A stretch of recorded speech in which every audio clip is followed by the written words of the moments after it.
Good morning. It's 11 degrees. It is 10 past 5 and I've got 22 kilometers to go today. I can see the stars. I don't think you'd be able to, but this is the first time I can see the stars. Gorgeous. Beautiful night sky. There's the Big Dipper.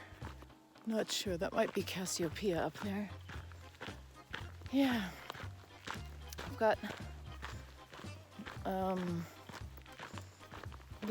not a long walk today, 22 kilometers, but I've got a blister on my baby toe that I can feel with every step, and I've put a Compeed on it. It's a special kind of blister plaster, and I've got double socks on and loosened my shoes, and so I'm hoping that that's gonna settle down, because it does not feel very good walking, that's for sure. Didn't get a lot of sleep last night, so I'm not sure how much strength I'm gonna have today on the walk. Someone was very restless in the night, so I was awake at 11, at 12, at 2, at 3, at 4, and from about 4:15 I was just kind of laying there waiting for 4:30 to come and for everything to kind of settle down in the room. And yeah, but everybody was still sleeping when I left, so that's good. I try and be quiet since I do get up quite early. It's a dark road, as you can tell. There were just lights in the town,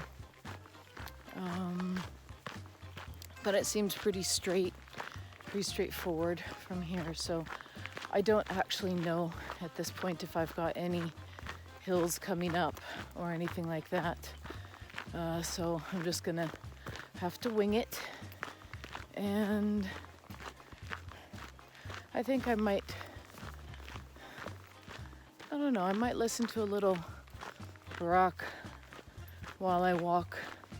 I've got his book, A Promised Land, which he wrote during COVID after Trump got elected, and I just love him and Michelle, and he's a great storyteller, and I find them as a pair very moving, and him as well, his story and his passion, and feels like a kindred spirit. So I might just listen to a bit of that as I walk, or I might just listen to the stars. We'll see.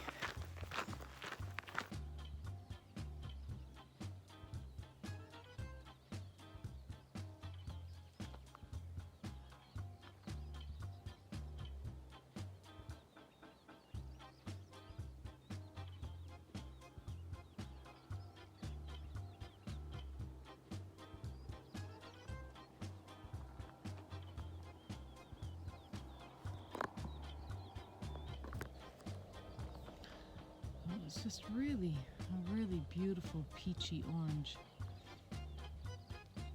And I just wanted to share that. And I'm debating whether to share this super esoteric piece of information that I got. I guess I can. And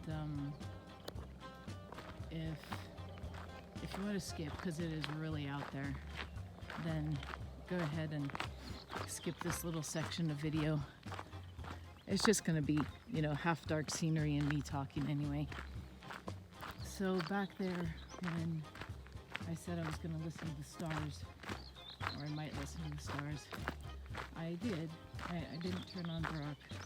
I just walked for a bit, and immediately the song from In Excess started playing, and can't remember what the moves, maybe it's called, I don't know, but and the words I'm probably only hearing in my mind. Their words might be different in the actual song, but it's the one that says, your moves are so raw, we've got to let you know you're one of our kind, like that. And it might be in the song, I've got to let you know you're one of a kind, but I heard it from the stars. So at first the song was just random, but I've told you before that other songs have popped into my head that have been meaningful. And you know, music is, well, I want to say it's universal, but maybe you know what I mean by that. Obviously not in the same, it's because it moves us in an emotional way, and that's what's universal about it. So then I realized, okay, that is, you know, the stars. That is me listening to the stars, and one of our kind. So I started to ask. I mean, I believe, you know, we're all stardust, you know, we're all star seeds. So that's like no news really. And so I started to ask, well, what do you mean? You know, what questions? And then I just dropped that and just kept listening. And I was reminded of a download that I had over 20 years ago. And it was about my origins as being from Cassiopeia, the star constellation that we know as Cassiopeia. And my role was a code tech. And I was reminded then of the download had explained about little nodes, little covers or blocks that had been placed on these nodes from various sources. So some extraterrestrial, so away, some from hands off of this planet, and then some from energies on this planet. And it just kept going through my head, you're a code tech. And I had worked in the past on uncovering these blocks. I'm not sure how successful I was, but this time it was very clear that that's what I needed to do. And so I did the extraterrestrial ones first. And as they pulled away, it was almost sticky, you know, like it was clinging to me. And this is genetic in the sense that it's placed on the DNA. And this is, as far as I can understand it, it doesn't stick to the soul through the various incarnations. It is something that reappears, I suppose, in our matrix every time we incarnate. So, well, at least for me, I'm only speaking for me. And that's how it continues with each incarnation. And as I, you know, allowed these to be removed, yeah, it was like sticky stuff, you know, but eventually every last bit was gone. And then I worked on the next one, which was the covers placed by something terrestrial and something from the energies of not necessarily the planet Earth, but, you know, entities on the planet, perhaps. And I don't need the specifics. And those were different. Those had colors. I'm not sure if the first had colors, I noticed the colors with the second one, and then immediately asked, did the first one have colors? And then just reminded myself, chillax, man, you're doing work right now. Just do the work. So with the second one, the colors were pink and yellow. And it was a different kind of sensation altogether. It was, I don't know, something like fluffy almost. And these had to be singed away. And I did that too. And it was after that was completely gone that my sense was, okay, that's that work done, at least for today. We'll see what happens tomorrow. We'll see if I also leave during Star Talk time. And because that was the thing, I left early enough this morning that I could still be out with them. And yeah, so pretty interesting stuff for me and anybody interested in esoteric craziness. Have no idea, of course, how that's going to affect the rest of my life or even my present moment life. But I mean, that's what living is for, right? You see how everything affects you and changes you and the choices you make and what it all means to you. So, yeah, it's in spite of the darkness of the video, it's actually quite light now. I turned off my headlamp quite a long time ago. And it's past 6, so I've been out about 1 hour. And, oh, something else I was going to say, this can also fit into this esoteric little bit. This is several days ago. I was having really weird pains. Well, not weird pains, I mean, I am walking for hundreds of kilometers, but I was having all these pains in my toes. And I was like, man, Camino, what is that? And it was like, it's all the little evil spirits leaving your body. And I don't mean evil in the sense that we usually understand evil. This idea of pains, you know, being spirits that do not belong to our body. This belongs to, this is in so many indigenous cultures around the world. And in a sense, I understand it as trauma that gets lodged in our body. It can lodge in specific places, and you know, this is something we study in craniosacral therapy, and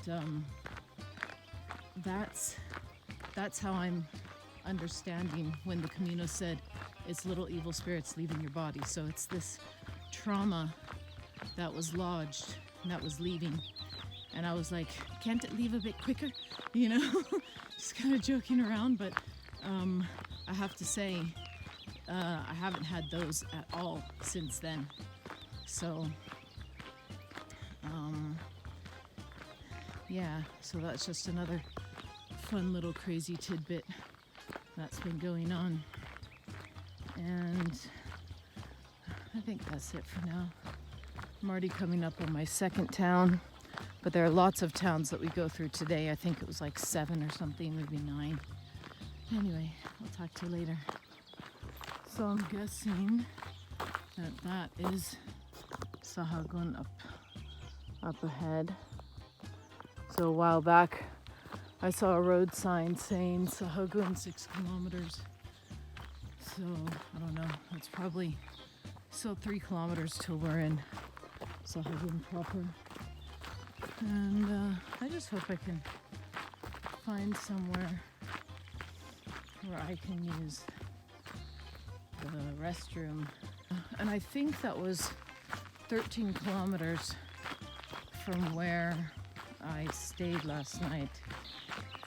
Yeah, so that's around, well, by the time I get there, it'll be a little over halfway of what I'm doing today. And I'm still feeling good and perky, and my feet are still happy. And the little baby toe with the blister, I don't really, it's not like hindering me walking. So, I mean, I still know it's there every now and again, but it's all right.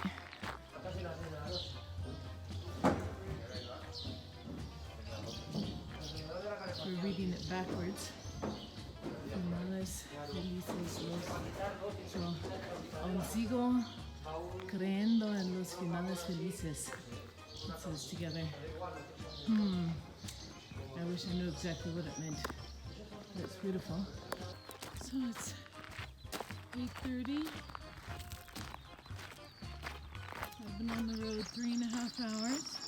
It's about time for that pause, but in Sahagun everything was closed.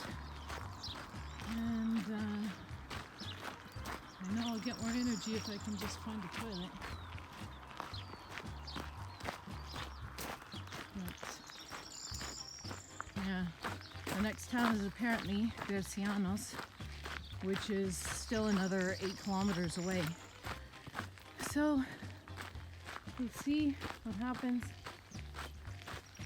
And I would also like to stop and eat an orange, but again, so far I've not found any place suitable to meet either of my needs.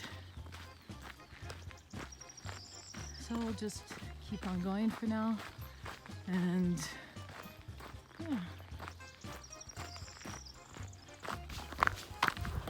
So ahead you can see there's a city, and that's gotta be Bercianos. I think it's called Del Camino or De los Camino or something like that. And I've got some renewed vigor. I'm sure you can imagine why. And let's see, it was 9 something last time I looked. So I guess about 5 and 4 hours. 4 hours walking. Or let's see. Yeah, because it was just past 5 that I started. 9 past 5, so 4.5 maybe. Something like that. I don't think it's close to 10 yet, I'm not sure.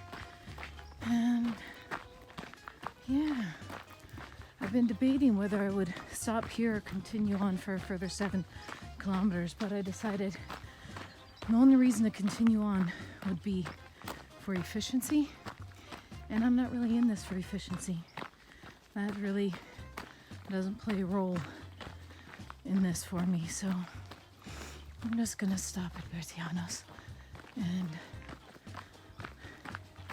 let my feet rest the rest of the day. So I'll see you later. So I got here at 10 o'clock, and so that was a good 5 hours. Yeah, just under 5-hour walk. I took one quick break for an orange, and this is it. Someone's practicing on the organ inside, and it's kind of down at the back of the village and everything, but it's kind of a small village. But like I said, for me this is just about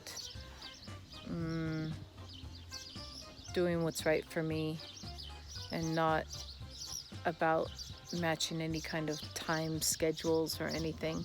I mean, yes, I'm seeing like how long it takes me to get somewhere just out of curiosity, but not because I'm trying to, get somewhere by a certain time. So yeah, I'm just gonna sit back and take my shoes off, and I've got now a 3.5-hour wait until it opens.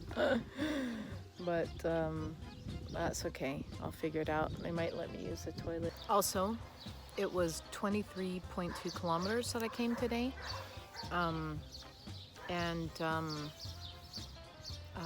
13 degrees was the high. So I think we started at 11 and got up to 13, and there's this gorgeous wind going. So yeah, it's been really pleasant. I don't even think I broke a sweat, like a little bit. you know? So it's been really pleasant to walk in that. You know, a really cool thing is that my feet don't even really hurt that much. Like in the beginning, there was always like the Camino walk, you know? And it was this little side to side thing. Everybody did it, does it. But right now, like I've taken my shoes off and my feet feel pretty good. I mean, yeah, they're a bit sore, you know, but they feel all right. So pretty, it's pretty cool. I mean, I guess I'm getting used to it now. It's been 20 days. There's this thing about 21 days, doing something 21 days in a row, and then your body adjusts. So maybe it's something like that. It's a little tiny lizard.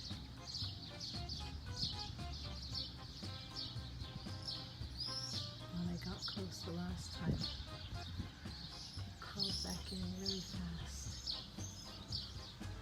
Let's see if I can get any closer this time. It's got like one leg in its little crack, just in case it's already sliding back in.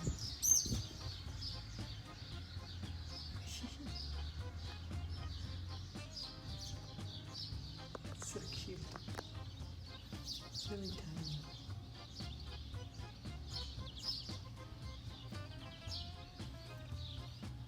Hello, little one. Hi. I would never hurt you.